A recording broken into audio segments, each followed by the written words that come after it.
नमस्कार, बहुत स्वागत है आप सभी का। मैं हूं शिवांगी द्विवेदी आपके साथ। दिल्ली के दंगल में चुनावी बिसात पूरी तरीके से बिछ चुकी है। अब सिर्फ कुछ ही दिनों का समय बाकी है और ऐसे में तमाम दिग्गज नेता दिल्ली के चुनावी मैदान में जनता के बीच जा रहे हैं, अपने मुद्दों को लेके, अपनी रणनीतियों को लेके, दिल्ली के लिए विजन को लेके। ऐसे में हमारे साथ एक खास मेहमान मौजूद है। हमारे साथ नई दिल्ली से कांग्रेस के प्रत्याशी दिग्गज नेता संदीप दीक्षित जी मौजूद है। बहुत स्वागत है सर आपका। इन्हीं से जानेंगे क्या है रणनीति दिल्ली के लिए, क्या है रणनीति नई दिल्ली विधानसभा क्षेत्र की जनता के लिए। तो सबसे पहला सवाल सर यही है कि कांग्रेस का दिल्ली में विधानसभा चुनावों के लिए क्या है जीत का मंत्र? देखिए, हमने जो रणनीति बनाई है, मैंने और अपने क्षेत्र के लिए और पार्टी के बड़े दिग्गजों ने पूरी दिल्ली के लिए, वो पिछले 2-1 साल से जो दिल्ली में एक भावना चल रही है कि दिल्ली में लोगों को अब विकास नहीं दिख रहा है। ठीक है, कुछ केजरीवाल आए थे, उन्होंने कुछ सहूलियतें दी, कुछ चीज़ें सस्ती कर दी, लेकिन उसके अलावा एक माहौल उन्होंने जरूर बनाया कि हमने ये काम किया, वो काम किया। वो बड़े साधारण काम थे, कुछ एक आध स्कूल ठीक कर दिए, एक आध कुछ मोहल्ला क्लिनिक बना दिया, लेकिन लोगों को जो शहर से उम्मीद होती है वो उम्मीद उनकी टूटी और इसलिए वो कांग्रेस की बार बार बात करने लगे। ठीक है, वो शीला दीक्षित जी का नाम लेते थे, तो हम लोगों को भी लगा कि लोगों के अंदर में एक विकसित, एक बनी हुई, एक अच्छी, एक साफ, एक बनती हुई दिल्ली की एक लोगों के अंदर में एक कसक है। और जब वो कसक का एक पुराना हिस्सा वो कांग्रेस से जोड़ते हैं तो हमारे लिए वो एक रणनीति बन जाती है। इसलिए हम लोग उस बात को दिखा रहे हैं कि कांग्रेस ही काम कर सकती थी, कांग्रेस ही काम करेगी।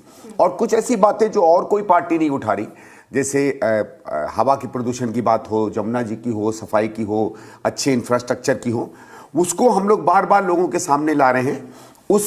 ये भी दिखाते हुए कि कैसे हमने 10, 15, 20 साल पहले उस पर कुछ ना कुछ काम किया था। और वहां हमको लगता है कि ना आम आदमी पार्टी हम लोगों का मुकाबला कर पा रही है, ना ही भारतीय जनता पार्टी कुछ बहुत अपनी तरफ से दिखा पा रही है। अगर वोट शेयर की बात की जाए सर, वोट शेयर कांग्रेस का धीरे धीरे घटता देखा है, हमने वो ग्राफ घटता देखा है। 2020 में करीबन 4.5% का ये ग्राफ था दिल्ली में ओवरऑल।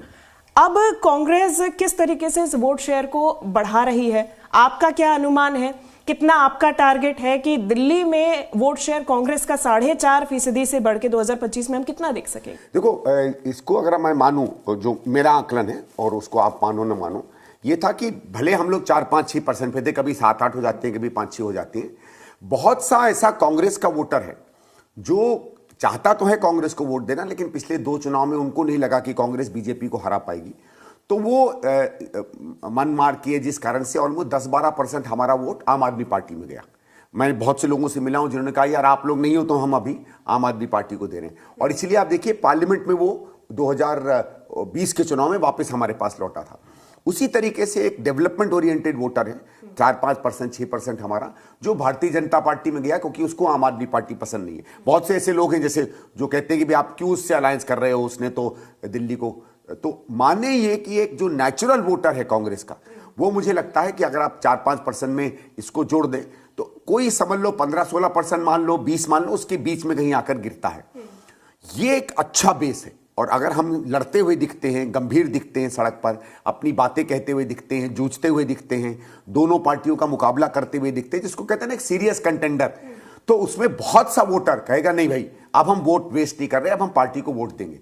क्या मैसेज दे रहे हैं? तो मुझे लगता है कि अगर हम लोगों ने इसको अच्छी तरह से लड़ लिया, जो मुझे दिख रहा है, हम लोग कहीं भी 25+ जा सकते हैं, 25% प्लस। और जो डिवीजन वोट का दिख रहा है उसमें अगर 25, 26, 27% से ऊपर निकल गए तो सरकार बन जाएगी। सर, आपके इसके जवाब में आपने 2-3 शब्द का इस्तेमाल किया, स्ट्रॉन्ग कंटेंडर का इस्तेमाल किया। इसके अलावा आपने कहा कि 2 पार्टीज एक जैसी हैं, तो फिर वोटर देखता है कि कैंडिडेट उसमें कौन सा स्ट्रॉन्ग है या फिर उनके वोट वेस्ट नहीं जाने चाहिए। एक जैसी मतलब उसकी लाइकिंग की एक जैसी। तो इसमें कंपैरिजन में दिल्ली की जनता पिछले 10 सालों में देखती आई है कि वो एक जैसी लाइकिंग में कांग्रेस और आम आदमी पार्टी फिट हो रही है। बीजेपी का वोटर बेस अलग है, तो अब ऐसे में कुछ कॉमन है, मैं कह रहा हूं। हाँ, कुछ कॉमन है। तो वो जो आम आदमी पार्टी की तरफ शिफ्ट हो गया था, अरविंद केजरीवाल की तरफ शिफ्ट हो गया था, अब इस चुनाव में आप उस दल को, उस नेता को, अरविंद केजरीवाल को as a contender, as a candidate कैसे देख रहे हैं? और ये पोजीशनिंग कि दोनों ही सिमिलर लाइकिंग की पार्टी जो कि लोकसभा चुनाव में भी साथ लड़ी थी, उनकी पोजीशनिंग कहां पे देख रहे हैं दिल्ली चुनाव? देखो, पहली चीज अगर सिमिलर लाइकिंग की देखें, ठीक है, 2-1 चीज कॉमन है, उसके बाद लोग आगे देखते हैं आपका क्या ट्रैक रिकॉर्ड रहा, और ट्रैक रिकॉर्ड में कोई उसकी बात नहीं कर रहा है।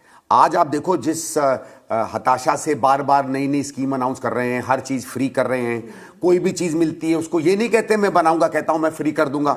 ये नहीं कह रहे मेट्रो बनाऊंगा, कह रहा हूं मैं टिकटें फ्री कर दूंगा। ये नहीं कह रहे मैं झुग्गी बनाऊंगा, कहता हूं मैं मोदी जी से ज़मीन ले लूंगा। तो ये जो एक डेस्परेशन दिख रही है, ये डेस्परेशन दिख रही है कि उनको बार बार खबर आ रही है कि ये ग्रुप मेरे साथ नहीं है, ये मेरे साथ नहीं है, महिलाएं मेरे साथ नहीं है, बुजुर्ग मेरे साथ नहीं है। तो अगर आदमी ने काम किया होता तो ये बात नहीं करता। और देखिए, जब आप 10 साल राज कर लेते हैं तो कुछ तो अपने उसकी भी आप बात करो ना। कोई डेटा दिखाओ, कोई पिक्चर दिखाओ, कोई फोटो दिखाओ, कुछ तो दिखाओ। आप बताओ पिछले 1-1.5-2 महीने में एक भी इन्होंने चर्चा अपने 10 साल के काम की नहीं की। हम लोग बार बार चुनौती दे रहे हैं, आपने भी सुना होगा, मैंने भी बार बार कहा है कि भाई कोई सब्जेक्ट आप चुन लो और आप ही के दस्तावेजों से मैं आपसे चर्चा कर लेता हूं कि आपने काम किया कि नहीं। तो एक तो यहां हम लोग आम आदमी पार्टी पर भारी पड़ेंगे। फिर कुछ ऐसी सॉलिड बातें थी जिसको हम लोग एक ब्रॉडर कहते हैं कि हम इंसानियत के साथ ज्यादा खड़े होते हैं, भाईचारे में। उसमें पिछले 3-4-5 साल में खासकर हमने देखा कि आम आदमी पार्टी एक तरीके से छल की राजनीति ज्यादा कर रही है, स्पष्ट राजनीति कम कर रही है। तो मुझे लगता है कि जो हमारा कॉमन वोटर है, एक जो ब्रॉड कॉमन वोटर है और एक जो विकास को देखता है, वो दोनों अब केजरीवाल से निराश है। और नई दिल्ली में मैं अगर आपको बताऊं, मुझे लगा था कि देखो, जब आपको नई सीट मिलती है, आप जाते हैं, तो आपका सबसे बड़ा भय होता है कि भाई जो सिटिंग विधायक है, अगर उसने काम किया, उसकी पकड़ है, तो उसके खिलाफ कैसे कैंपेन करोगे। स्वाभाविक होता है ना। आप अगर न्यूज चैनल में जाएंगे तो आप देखेंगे टॉप चैनल्स कौन से हैं, उनकी कितनी पॉपुलैरिटी है। तो मैंने ये देखा कि अपने आप लोग एक बहुत बड़ी निराशा अपने विधायक के बारे में कह रहे हैं। आते नहीं है, छोटे छोटे काम नहीं करते हैं। एनडीएमसी कोई ऐसा नहीं है कि जहां कोई बड़ी भारी परियोजनाएं आप ले आओ, ठीक है, लेकिन एनडीएमसी में कहीं नाले की दिक्कत है, कहीं पीने का पानी नहीं आ रहा है, कहीं सफाई नहीं है। मैं तो आश्चर्यचकित रह गया कि सरकारी कॉलोनीज, छोटी छोटी गलियां, उनकी इतना बुरा हाल है, सड़कें इतनी बुरी तरह से टूटी हुई हैं। अरे वो लोग कह रहे थे कि साहब विधायक केवल आके खड़े हो जाते हैं यहां तो काम हो जाता है। हमारे यहाँ एक सिस्टम है कि सरकारी अधिकारी अपने में उतना काम नहीं करते, थोड़ा जो आपका सो कॉल्ड नेता होता है वो जमीन पर आता है तो काम बेहतर हो जाता है। वो भी जिम्मेदारी केजरीवाल ने एज एमएलए जो है निभाई नहीं है। इसलिए हमें लगता है कि इतना मुश्किल नहीं है लोगों के अंदर की उस कसक को कांग्रेस के प्रति आकर्षण में मोड़ना। ठीक है, फ्रीबीज की आपने बात की। फ्रीबीज आज से नहीं, भारत की राजनीति में, दिल्ली की राजनीति में बहुत कॉमन है और बहुत दिनों से है। लेकिन इस राजनीति पे अभी तक जहां कांग्रेस काम की बात कर रही थी कि 15 साल में शीला दीक्षित सरकार के समय काम हुआ, अब उसी लाइन पे चलती हुई नजर आ रही है। इज इट नेसेसरी, या फिर ये क्या आज की राजनीति की जरूरत है, क्या दिल्ली की राजनीति की जरूरत है? क्योंकि घोषणाएं तो आपने भी की है। अच्छा सवाल भी है और एक गंभीर सवाल भी है। सब्सिडी सब लोग देते हैं, जैसे शीला जी के समय भी लोग मानते नहीं, लेकिन बिजली में काफी हद तक सब्सिडी थी। जो 0 से 200 था जिसको इन्होंने फ्री किया, उसमें 50 से 60% तब भी सब्सिडी थी। 1 रुपया कितने में यूनिट में मिलता था। पानी भी ऑलमोस्ट 90% सब्सिडी थी। डीटीसी की बसें भी कोई जितना एक्चुअल कॉस्ट है उतने में थोड़ी दिया जाता था। लेकिन ये हर पार्टी समझती थी कि यार थोड़ा उसको संभाल के चलो, क्योंकि बाकी इंफ्रास्ट्रक्चर बनाना है जिसको हम लोग कैपेक्स कहते हैं, उसमें भी तो पैसा लगना है। और आपने देखा कि जब इस आदमी ने बिल्कुल एक फ्री राजनीति की तरफ चला गया, क्योंकि ये जान रहे थे, मुझे याद है 2012 में एक मीटिंग में हमको शीला जी ने बताया था कि मैंने 2024 तक की दिल्ली बना दी है, आपको उसके आगे की दिल्ली देखनी है। तो शायद इनको लगा कि यार अब मेजर काम करने की जरूरत नहीं है, सब कुछ बना बनाया, उस पर ऐंठ के मौज करो और सस्ती में फ्री करके एक राजनीति खेलो। ठीक है, वो राजनीतिक लाभ इनको हुआ होगा। लेकिन आज हम जिस स्थिति में आ गए हैं, दिल्ली की फाइनेंसिस का बहुत बुरा हाल है। पर जो आप बात कह रहे हैं वो एक गंभीर सवाल है कि फिर राजनीतिक पार्टियां क्या करें। अगर वोटर बार बार इस चीज को दिखाता है कि एक स्तर पर उसको फ्री या इस तरीके का लोभ कह लीजिए, आकर्षण कह लीजिए, लालच कह लीजिए, जो शब्द करिए, उस पर वोट पड़ने लगता है। दिल्ली ने इस बात को दिखाया, मध्य प्रदेश के चुनाव में ये दिखा, महाराष्ट्र के चुनाव में ये दिखा। सिंगल फैक्टर नहीं है, लेकिन एक काफी विशेष फैक्टर है। और कुछ कुछ जगहों में तो माना जाता है कि उसने चुनाव ही पलट दिया, इस तरह की बात नहीं। तो फिर पार्टियां विवश हो जाती हैं। ये जो एक बड़ा खतरनाक चीज है जिसको कंपिटिटिव पॉपुलिज्म, मतलब प्रतिस्पर्धा कहते हैं इस तरीके की, वो कहां हमें ले जाएगा, ये सीमाएं कौन तय करेगा, इसका दिक्कत है ना, सीमाएं नहीं तय होती। दिल्ली आज ऐसी स्थिति में पहुंच गया, मैं आपको बताऊं कि दिल्ली के फाइनेंसेस अब बहुत बुरे हाल में। ये कुछ भी कह लें कि मैं जादूगर हूं, जादूगर से पैसा नहीं आता है, जादूगर से आप एक माहौल बना सकते हैं, इल्यूजन बना सकते हैं। तो हमें भी गंभीरता से हमने जो बातें कही हैं हम भी चाहते थे, जब हमारे लोगों से बात होती थी कहते थे आप सब फ्री कर दो, सब डिक्लेयर कर। वर्कर तो ऐसी बात करता ना, लेकिन हम लोग भी इस बात को मान रहे थे कि जब सरकार आएगी, अगर एक स्तर से ज्यादा हम लोगों ने सस्ती चीजों को फ्री करना शुरू किया तो दिल्ली में काम नहीं हो पाएगा। और दिल्ली में अब इंफ्रास्ट्रक्चर बनाने की बहुत आवश्यकता है, क्योंकि मैंने एक चीज देखी दिल्ली के 10 साल सांसद में, कि शहर में अगर आप जरूरत के पहले इंफ्रास्ट्रक्चर नहीं बनाओगे तो फिर इंफ्रास्ट्रक्चर नहीं बनता। रोड एनक्लोज हो जाती हैं, जहां जहां स्विच लाइन चलनी चाहिए उन पे घर बन जाते हैं, पाइपलाइंस उसके ऊपर एनक्रोच हो जाती हैं, फिर शहर बन नहीं पाता है। फिर शहर एक बार बर्बाद हो गया तो फिर बर्बादी रहता है। तो अब अगर बात की जाए दिल्ली की मौजूदा स्थिति की, दिल्ली में चुनावी स्थिति की, इसके पहले आपने जिक्र किया था कि कई मुद्दे ऐसे हैं जो कि कांग्रेस ने उठाए हैं बढ़ चढ़ के, जितना आम आदमी पार्टी भी उसको हाईलाइट नहीं कर पा रही और बीजेपी भी उतना जोर शोर से नहीं उठा पा रही है। लेकिन पिछले कुछ सालों में देखा गया है कि कई घोटालों का आपने जिक्र किया, कांग्रेस की तरफ से उनको उजागर किया गया, पेपर वर्क तक आपकी तरफ से किया गया। लेकिन जब फॉलो अप की बारी आई तो बीजेपी ने जितना उसको अपना मुद्दा बना के, चाहे मीडिया में चाहे लोगों के सामने जितना उठाया, उतना कांग्रेस उतना नहीं उठा पाई या फिर उतना फॉलो अप नहीं कर पाई। चाहे आबकारी नीति हो, चाहे जल बोर्ड का घोटाला हो, तो ये तमाम चीजें हैं, वो कांग्रेस भले ही कह रही है कि हमने मुद्दा उठाया लेकिन अपना मुद्दा नहीं बना पाई। नहीं, ये है, देखिए ये कमजोरी हमारी रही। हम एक तो संवाद के जो तरीके होते हैं ना, उसमें हम बहुत ज्यादा ठीक नहीं थे, और इसीलिए लोग कहते हैं कि कांग्रेस उतनी एक्टिव नहीं थी दिल्ली में।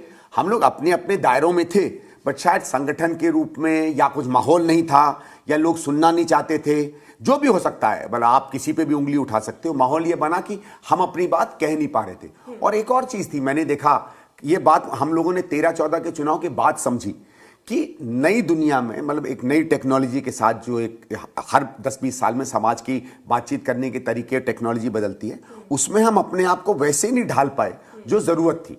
चाहे उसको आप ये फोन की कम्युनिकेशन की बात कर लो, चाहे टेलीविजन की कर लो, भाषा की कर लो, बातों की कर लो।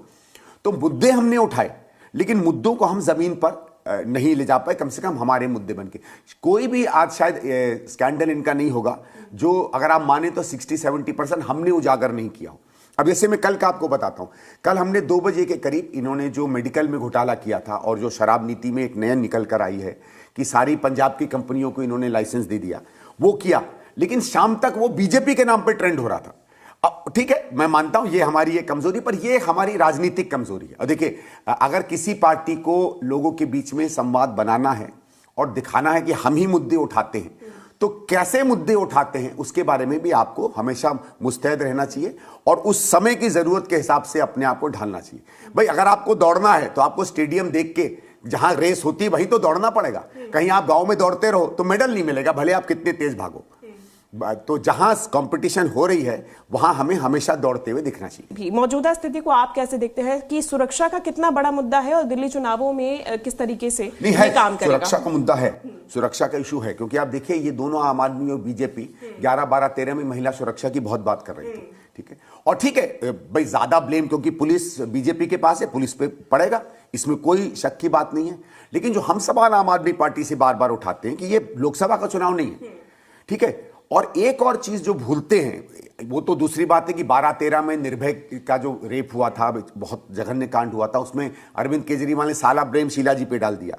ठीक है, और खुद कहते रहे कि मैं जब आऊंगा मैं पुलिस को ठीक कर दूंगा। इन्होंने तो कहा था कि मैं 25-25 मार्शल हर वार्ड में कर दूंगा, जानते हुए कि आप मार्शल लगा ही नहीं सकते हैं। तो चलो, इसकी एक आदत है झूठ बोलने की, वो चलता है, जैसा है वैसा है। लेकिन दिल्ली सरकार की कुछ जिम्मेदारियां हैं जिसमें लगता है आम आदमी पार्टी फेल हुई है। मैं विशेष आपसे 2 मिनट चाहूंगा, क्योंकि महिलाओं के खिलाफ जो क्राइम होता है वो सामान्य क्राइम से अलग है। उसमें एक समाज के प्रति आपकी सोच, महिला के प्रति जिस तरीके से आप पले बढ़े हुए हैं, एक जिसको एक मैस्कुलिन एक आइडियाज कहते हैं, उसका बहुत बड़ा रोल होता है। ठीक है, मैं आपको एक महिला के रूप में कैसे देखता हूं, वो मेरी एक परवरिश का एक हिस्सा होता है। उसमें शिक्षा का बहुत बड़ा रोल है। तो उसमें मैं सवाल पूछना चाहता हूं कि आप कह रहे हो आपने उत्कृष्ट शिक्षा की, किस तरीके से दिल्ली के बच्चों के अंदर में महिलाओं के प्रति फिर मानसिकता क्यों नहीं बदली है? उसका सब्सटैंटिव इन्फ्लुएंस क्यों नहीं दिख रहा है? आप एक हैप्पीनेस, कोई क्या है हैप्पीनेस, नहीं कुछ बताते हैं, हैप्पीनेस सब्जेक्ट लेकर आए हो, देशभक्ति का सब्जेक्ट लेकर आए हो। तो देशभक्ति में तो सबसे पहले अपने नागरिक के प्रति सम्मान की भावना होनी चाहिए। महिलाओं के प्रति आप, क्या महिलाएं देशभक्ति का हिस्सा नहीं है? क्या हैप्पीनेस इंडेक्स में लड़कों को लड़कियों को बराबर का नहीं मानना चाहिए? ये भी इस बात को दिखाता है कि जितना ये कहते हैं हमने करिकुलम बदला, वर्ल्ड क्लास बदला, टीचर बदला, वो बिल्कुल फेल है। क्योंकि एजुकेशन का मतलब केवल नंबर पाकर कोई नौकरी पाना ही नहीं होता है। समाज में अपनी जिम्मेदारी समझना, नागरिकता का बोध होना, इंसानियत का बोध होना, संविधान की समझ रखना, एक ब्रॉड सेंस में, डिटेल में नहीं, मतलब किताब लेकर डिटेल में नहीं कि आर्टिकल 147 क्या कहता है या क्या भी कहता है, वो जो एक समझ है, क्या हम या दिल्ली सरकार दिल्ली के लोगों में ला पाई है? आपने देखा होगा बहुत राज्यों में जब आप जाते हैं और जगहों पे आप जाते हैं, महिलाओं के लिए अवेयरनेस के लिए कैंप्स बनते हैं, वो बनते हैं। पिछले 8-10 साल में आपने बिल्कुल नहीं देखा होगा महिलाओं को डीटीसी में फ्री में टिकट, वो भागीदार बन सकें, वो प्राउडली सड़क पर बिना किसी फियर के घूम सकें। उसमें दिल्ली सरकार ने क्या किया, मुझे लगता है टोटल फेलियर रहा है। तो अगर अमित शाह जी की होम मिनिस्ट्री और उनकी पुलिस पर हम सवाल खड़ा करते हैं तो बहुत बड़ा सवाल केजरीवाल पे भी बनता है। शिक्षा के क्षेत्र में अरविंद केजरीवाल लगातार कहते हैं कि हमने बहुत काम किया है। ये एक ऐसा मुद्दा है जिस पर अरविंद केजरीवाल कहते हैं कि उनकी राजनीति टिकी हुई है, शिक्षा, स्वास्थ्य, बिजली, पानी, ये तमाम चीजें। लेकिन कांग्रेस कहती है कि जो शिक्षा है वो शीला दीक्षित सरकार के समय में आगे बढ़ी है। दूसरी तरफ अरविंदर सिंह लवली कहते हैं कि शिक्षा मंत्री तो मैं था, काम तो मैंने किया, मेरे अलावा बताएं कि शीला दीक्षित सरकार में क्या हुआ। अरे छोड़िए, लवली जी को क्या कहते हैं, वो तो बेचारे फंस गए। हाँ, वो तो फंस गए, वहां गए हैं। तो फिर वहां वो भी कोई पूरे समय नहीं थे शिक्षा मंत्री, उसमें किरण वालिया जी भी थी, उसमें डॉक्टर नरेंद्र नाथ भी थे, और ये सबका किया करा होता। कॉमन फैक्टर उसमें कांग्रेस सरकार थी। लवली, ऑब्वियसली लवली जी शिक्षा मंत्री थे, उनको भी क्रेडिट जाएगा, ठीक है। पर ये लोग ये बात नहीं मानते हैं कि इस तरीके का डायरेक्शन उनको किसने दिया। देखो, अगर आप कंपेयर करो शीला दीक्षित जी के एजुकेशन अचीवमेंट की और केजरीवाल की, तो कोई कंपैरिजन ही नहीं है। 12वीं कक्षा में 64% बच्चे पास होते थे 98-99 में। जब शीला जी हटी तो 89% हुआ, 25% बढ़ा। इनके समय पिछले साल 91% था, इस साल 95% है, 5 या 6% 10 साल में। तो कोई बड़ी उत्कृष्ट इंक्रीज नहीं है। मैं आपको एक आंकड़ा बताता हूं जो सच्ची में मुझे चौंकाता है कि भाई, आप कहते हो कि बच्चे बढ़ के दिल्ली सरकार के स्कूलों में आ रहे हैं, ठीक है। मैडम के समय 8 लाख से 16 लाख 10 हजार बच्चे हुए थे 15 साल में, मतलब हर साल करीबन 50,000 नए बच्चे ज्वाइन करते थे। पिछले 10 सालों में केवल 1.5 लाख बच्चे ज्वाइन किए, 16 लाख से 17 लाख 50 हजार, यानी 15,000 के करीब हर साल। तो बच्चे कहां गए? कम से कम इस समय 21-22 लाख बच्चे होने चाहिए थे। मैं तो ये कह रहा हूं कि 4 या 5 लाख बच्चे मिसिंग हैं दिल्ली सरकार के स्कूल से। यानी उन्होंने या तो दिल्ली के बाहर पलायन कर दिया है या वो और स्कूलों में जा रहे हैं। तो अब आप रंग रोगन कर दो, सीमेंट लगा दो, थोड़ी बहुत लिपापोती कर दो, उससे शिक्षा की गुणवत्ता नहीं बढ़ती है। शिक्षा की गुणवत्ता दिखती है क्या बच्चे ज्वाइन कर रहे हैं, क्या आप रिजल्ट्स लेकर आ रहे हो कि नहीं। स्विमिंग पूल बना लो, आप ट्रैक बना लो, रिजल्ट्स क्या आ रहे हैं? रिजल्ट्स गुणवत्ता दिखाता है एजुकेशन की। तो एजुकेशन में तो इनका खैर कोई मतलब नहीं था। अब इसमें लवली जी की भी कंट्रीब्यूशन है, इसमें किरण वालिया जी की भी कंट्रीब्यूशन है, नरेंद्र नाथ जी की भी कंट्रीब्यूशन है। अब जैसे प्रथम शिक्षा मंत्री जब बने थे, मुझे याद है दिल्ली में करीबन उस समय 700-800 स्कूल होते थे, 100 के करीब टेंट में चल रहे थे और 50-60 के करीब पोटा केबन में चल रहे थे। उस सबको भी ट्रांसफॉर्मेशन किया। लेकिन केजरीवाल की जो एक झूठ बोलने की आदत है वो मैं नहीं समझ पाता हूं। मैं आपको एक उदाहरण देकर शिक्षा वाली बात बंद करता हूं। आपने देखा होगा कुछ समय पहले मनीष सिसोदिया जी ने कहा कि मैंने टेंट वाले स्कूलों को टैलेंटेड वाले स्कूल बना दिया है, ठीक है। तो हमने एक आरटीआई भेजा कि भाई 2014-15 में कितने टेंट वाले स्कूल थे, इन्हीं की सरकार का आरटीआई आता है 0। तो यार क्यों सा झूठ बोल देते हो यार, जब आपकी खुद सरकार का आरटीआई कह रहा है कि not a single tainted school. इतना भी नहीं बोलना चाहिए, मतलब एक हद होती है। आप स्ट्रेच करो, आप कहो मैं बहुत अच्छा हूं, लेकिन किसी और के बारे में सफेद झूठ, वो भी सरकार का मंत्री या मुख्यमंत्री बोल दे, वो एक बड़ी अनफॉर्चुनेट बात है सरकार के बारे में। लोकसभा चुनाव की बात करूंगी सर मैं, क्योंकि लोकसभा चुनाव के बाद इंडिया गठबंधन बना, Congress one of the largest parties उन सभी दलों में। लेकिन उसके बाद अब दिल्ली चुनाव में समाजवादी पार्टी, टीएमसी आकर कह रहे हैं कि हम आम आदमी पार्टी का समर्थन करेंगे, कांग्रेस से दरकिनार होते हुए नजर आ रहे, कह रहे इंडिया गठबंधन खत्म कर दो। कितना इंपैक्टफुल वो दिल्ली चुनावों पर? ज्यादा नहीं होगा। देखो, क्योंकि मैंने देखा है कि देश की जो वोटर जनता है वो ऊपर का और नीचे का चुनाव, जिसको हम लोग ऊपर नीचे का नॉर्मली कहते हैं, यूनियन लोकसभा, आप उसको विधानसभा कह लो, ऊपर और नीचे के चुनाव में अक्सर अलग अलग वोट देती है। 19 में भी आप देखो वोट किसको दिया, 20 में आकर अलग वोट पड़ गया। कभी कभी देखा गया कि साइमल्टेनियस पोल जहां होते हैं, स्टेट में अलग वोट पड़ जाता है, ऊपर अलग वोट पड़ जाता है, तो लोग इस बात को समझते हैं। और पिछले साल जो लोकसभा का चुनाव हुआ था उसमें गठबंधन किन चीजों पे बना, जिस मुद्दों पे बना, एंटी बीजेपी एक अलायंस हुआ, उसमें दिल्ली सरकार नहीं थी कहीं भी, ना जब हमने और इन्होंने 4 सीटों पे आप लड़ी, 3 सीटों पे हम लड़े, ना हमने कहीं अरविंद केजरीवाल की बात की, ना आम आदमी पार्टी की सरकार की अचीवमेंट्स की बात की, ना स्वयं केजरीवाल ने अपने किसी मुद्दे की बात की। उन्होंने हाँ ये जरूर कहा कि मुझे अगर आप जिता दोगे, कांग्रेस को जिता दोगे तो मैं जेल से बाहर आ जाऊंगा, पर वो मुद्दा नहीं था लोकसभा के विकास का। जब हम दिल्ली सरकार पर आते हैं तो दिल्ली सरकार पर सीधे सीधे, क्योंकि ये इनकम्बेंट गवर्नमेंट है, आज की सरकार है, इसके मुद्दों पर चर्चा होती है और यहां लोग जानते हैं पक्ष विपक्ष क्या है। तो लोगों में मुझे नहीं लगता बहुत कंफ्यूजन है। इंडिया अलायंस की जो बाकी पार्टियों का, आपका एक वाजिब सवाल है कि उन्होंने क्यों किसी एक पार्टी का दामन थामा। इन पार्टियों से देखिए, मैं अगर उसका छोटा बहुत सीक्वेंस आपको दिखाऊं तो जून के करीब आपको याद होगा लोकसभा चुनाव के बाद इनके प्रेसिडेंट हैं आम आदमी पार्टी की दिल्ली के, गोपाल राय, वो डिक्लेयर करते हैं कि हम खुद चुनाव लड़ेंगे। उस समय कोई बातचीत भी नहीं हुई थी। मैं ये नहीं कह रहा हूं कि कांग्रेस अलायंस करती, लेकिन अगर आप इंडिया अलायंस के थे तो कम से कम कांग्रेस से एक मीटिंग कर लेते कि भाई हाँ बात कर लेते, भाई दोनों कहते हैं हम नहीं करेंगे, आप अनाउंस कर देते। आपने यूनिलैटरली एक तरीके से अनाउंस कर दिया। उसके अगले दिन हमने भी क्लैरिफाई किया कि हम आपके साथ नहीं लड़ेंगे। अगर इंडिया अलायंस के लोग चाहते थे अलायंस, तो तब क्यों नहीं बोले? यही समाजवादी, यही तृणमूल अगर चाहते थे, वो इसलिए नहीं बोले क्योंकि उनको लग नहीं रहा था कि दिल्ली में कांग्रेस इतनी तेजी से बढ़ेगी। और अगर दिल्ली में कांग्रेस बढ़ती है और अच्छा परफॉर्मेंस करती है और मेरे हिसाब से सरकार बनाती है, तो इनको फिर अपने राज्यों में कांग्रेस से ही दिक्कत होने वाली है, क्योंकि वहां आम आदमी पार्टी इनका कंपटीटर नहीं है, हम लोग इनके कंपटीटर हैं। इसलिए इन लोगों को यह लगता है कि जितनी भी इनके पास शक्ति दिल्ली में है, अगर आम आदमी पार्टी में झोंकेंगे और कांग्रेस कमजोर रहेगी या पुरानी वाली स्थिति से बहुत ज्यादा आगे नहीं बढ़ पाएगी, तो इनके राज्यों में इन्हें कांग्रेस से दिक्कत नहीं होगी। तो लगता है ये एक ब्रॉडर अपने स्टेट की राजनीति को दिल्ली में खेल रहे हैं। दिल्ली की अगर राजनीति की बात की जाए, आपके केंद्रीय नेतृत्व की बात की जाए, तो न्याय यात्रा निकाली गई। कांग्रेस काफी पुशबैक कर रही है, अब देखा जा रहा है। कांग्रेस काफी स्ट्रांगली कंटेंट भी कर रही है दिल्ली में चुनावों में, बट न्याय यात्रा निकाली गई लेकिन बड़े नेता नहीं दिखाई दिए। कई सवाल इस पे खड़े हुए। राहुल गांधी, मल्लिकार्जुन खड़गे, अभी भी स्टार प्रचारकों की, आपकी स्टार कैंपेनर्स की लिस्ट जारी हुई है। मुश्किल से 10 दिन बचे हैं सर, लेकिन कहां है ये कैंपेनर्स? नहीं, ये थोड़ा सा हम लोगों को लगा था शुरू में कि मिलेंगे, बट हमारा क्या था मैं आपको बताऊं। जैसे मुझे भी जब पूछा गया कौन कौन से कैंपेनर्स चाहिए, तो शुरू में हम लोगों ने इसलिए नाम नहीं दिए क्योंकि जब हम लोगों ने campaign on field election oriented campaign शुरू किया था करीबन 2-2.5 महीने पहले, यात्रा एंड ऑल तो एक ऑर्गेनाइजेशनल कैंपेन होता है, लेकिन जब इलेक्शन कैंपेन शुरू किया तो क्योंकि 10 साल से एक पार्टी कमजोर रही है और ये सब मानते हैं, उस हद तक हम लोग ऑर्गेनाइज नहीं रहे। हमें कार्यकर्ताओं को जोड़ना, संगठन को जोड़ना, बूथ वाइज मैनेजमेंट करना, उसमें और पार्टियों से बहुत ज्यादा समय लगा।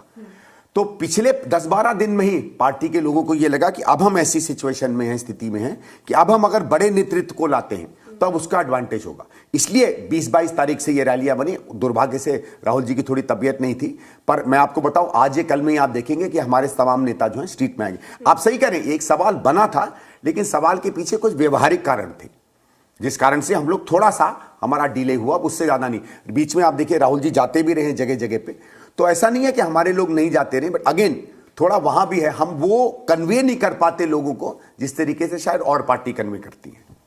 अगर नई दिल्ली सीट की बात की जाए, आप खुद डोर टू डोर प्रचार कर रहे हैं, पूरी तरीके से जनता के बीच जा रहे हैं। नई दिल्ली सीट पर आप इस चुनाव को कैसे देखते हैं?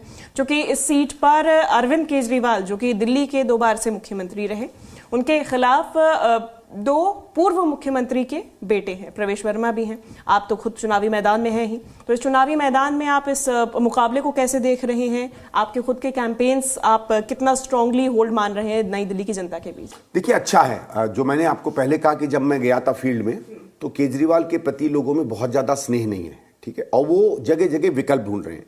और इस कॉन्स्टिट्यूंसी में एक बड़ी रुचिपूर्ण बात यह है कि इलाके के हिसाब से वो विकल्प देखते हैं। जैसे हम लोगों के कुछ सरकारी कॉलोनीज हैं, वहां वो कांग्रेस को या बीजेपी को ज्यादा देख रहे हैं, जहां उनको निराशा है आम आदमी से। हमारा जो गोल मार्केट का इलाका है, उधर कुछ जगहों पे आम आदमी पार्टी और कांग्रेस के बीच में वो एक कंपैरिजन देख रहे हैं। हमको शीला जी के नाम का तो फायदा मिल ही रहा है, उसमें तो कोई दो राय नहीं है। और लेकिन हमका अलग अलग जगहों पर अलग अलग पार्टियों का हम लोग हमारे मैं सामने देखता हूं। ऐसी कोई मुझे जगह नहीं दिखी, 1-2 जगह छोड़ के, मतलब हमारे 100-125 के करीब बूथ हैं, कुछ एक बूथ छोड़ के, जहां तीनों पार्टियां आपस में जूझ रही हों वोटों को पकड़ने के लिए। तो मुझे लगता है कि अगर सिंगल एक फैक्टर है ऑलमोस्ट 70-80% बूथ्स में, तो वो कांग्रेस ज्यादा बड़ा फैक्टर है। और अगर हम ज्यादा बड़ा फैक्टर है तो कोई बूथ जीते कोई बूथ हारें, ओवरऑल हम लोगों को और पार्टियों से बेहतर परफॉर्मेंस दिखेगा। मुझे ये इस समय विश्वास है। ठीक है, मेरे आखिरी 2 सवाल है सर आपसे। पहला तो यही कि अरविंद केजरीवाल अपने नाम के साथ, अपनी तस्वीर के साथ जगह जगह दिल्ली में प्रचार करें, होर्डिंग्स आपने देखे होंगे कि दिल्ली का अगला सीएम हमें बनाना है। कांग्रेस का सीएम फेस क्या होगा? मैम, पहली चीज तो केजरीवाल सीएम फेस बन ही नहीं सकते, ये अपने आप ही एक बात करो। इस बात को भी हम लोगों ने सबसे पहले कहा था, उसके बाद बीजेपी ने उसको टेक ओवर कर लिया। क्योंकि जब इनको बेल मिली थी तो सुप्रीम कोर्ट ने कहा था कि आप बेल तो ले सकते हो, लेकिन आप दस्तखत फाइलों पे नहीं कर सकते, आप फाइलें देख नहीं सकते, आप दफ्तर नहीं जा सकते, आप अधिकारियों से मिल नहीं सकते। तो अगर ये 4 काम नहीं कर सकते तो मुख्यमंत्री किस लिए भाई? सिर्फ गाड़ियों में घूमने के लिए, झंडे की गाड़ी में घूमने के लिए तो है नहीं। आपको फाइल करनी है, आपको कैबिनेट मीटिंग अटेंड करनी है, निर्णय लेना है। भाई ये कह रहे हैं जैसे ये महिला, कौन सा महिला सम्मान योजना करेंगे, ठीक है, अगर कहो माने सपोज फॉर एग्जांपल ये जीत जाते हैं, जैसे ही ये फाइल बुलाएंगे दस्तखत करने के लिए वैसे ही जेल चले जाएंगे। तो ये तो मुख्यमंत्री बन ही नहीं सकते। इसलिए हम तो बीजेपी इनसे भी पूछ रहे हैं कि आप कह रहे हो कि केजरीवाल को लाओ, केजरीवाल को कैसे लाओगे? तो किसी पार्टी ने अभी इस समय कोई चेहरा नहीं दिया है, और शायद इसलिए नहीं दिया है क्योंकि क्या होता है, अगर आपके पास कोई 1 या 2 प्रोमिनेंट फेस हो तो आसान होता है चेहरे को बताना। हमारे पास 3 या 4 या 5 बड़े चेहरे हैं, दिल्ली में इंपॉर्टेंट हैं, कुछ चुनाव लड़ रहे हैं, कुछ नहीं है। तो कभी पार्टी रणनीति के रूप में ये भी सोचती है कि अलग अलग चेहरों को हम अपने इलाकों में लगा के रखें तो शायद हम बेटर एक परफॉर्मेंस कर पाएंगे। हर पार्टी इसको एक रणनीति के रूप में देखती है। और मेरा आखिरी सवाल यही है कि अब दिल्ली की जनता के लिए कांग्रेस का तो मैनिफेस्टो आ ही चुका है, संदीप दीक्षित का क्या रहेगा मैनिफेस्टो नई दिल्ली की जनता? देखिए, मैंने क्या किया है, जब देखा इस इलाके को तो हमने देखा 8 या 9 ब्रॉड एक मान लीजिए इलाकों में या व्यवसायों के हिसाब से हमारा इलाका बटा हुआ है। जैसे सरकारी कर्मचारी अलग हैं, एनडीएमसी कर्मचारी अलग हैं, झुग्गी क्लस्टर्स अलग हैं, प्राइवेट कॉलोनीज अलग हैं। तो मैंने 8, आजकल बड़ा पॉपुलर नाम है ना संकल्प, तो हमने भी उस नाम को इस्तेमाल किया है। हाँ, और एक स्लोगन दिया है 8 संकल्प 1 नई दिल्ली। हर इलाके के लिए अलग अलग बनाया है और मैंने बहुत सिंपल चीजें रखी है, बहुत ज्यादा डिटेल नहीं की। और ये कि ये नाली बना देंगे, ये खड़ंजा बना देंगे, वो तो ड्यूटी है विधायक की, वो तो अगर आप बनोगे तो आपको करना ही करना है, उसके कोई वायदे करने की जरूरत नहीं है। वो एक ब्रॉड उसमें कि आपकी जरूरतों में हम साथ खड़े रहेंगे, पूरा हो जाता है। लेकिन कुछ कुछ अलग अलग इलाकों की कुछ अपनी विशेषताएं हैं। जैसे एनडीएमसी इलाकों में और हमारे झुग्गी क्लस्टर्स में और हमारे जो डोमेस्टिक लोग रहते हैं वहां मस्टर रोल, एनडीएमसी ने मस्टर रोल बंद कर दिए, नौकरियों का बुरा हाल है। कुछ जगहों पे हवा की पोल्यूशन की बहुत ज्यादा डिमांड है, ट्रैफिक मैनेजमेंट हमारे यहाँ कई जगहों पे दिक्कत हो रही है। तो मैंने अलग अलग इलाकों के लिए 8 अलग अलग संकल्प पत्र बनाए हैं और उसी से अब जो फेज हमारा कैंपेनिंग का है उन संकल्प पत्रों को लेके लोगों में बातचीत करने का है। ठीक है, बहुत शुक्रिया आपका सर, हमारे साथ चर्चा करने के लिए, इन तमाम सवालों के जवाब देने के लिए, और बहुत शुभकामनाएं आपको चुनावों के लिए भी। तो संदीप दीक्षित जी हमारे साथ थे और तमाम मुद्दों पर उन्होंने बात की। क्या रणनीति है दिल्ली की जनता के बीच में, नई दिल्ली विधानसभा क्षेत्र में कैसे जा रहे हैं जनता के बीच में, किन ख्यालों के साथ में। अब देखना होगा कि फाइनल मैंडेट जनता का क्या होगा, 8 फरवरी को यह स्पष्ट हो जाएगा। फिलहाल हमारे साथ इतना ही। वीडियो जर्नलिस्ट गोपाल के साथ जी दिल्ली एनसीआर हरियाणा के लिए शिवांगी द्विवेदी।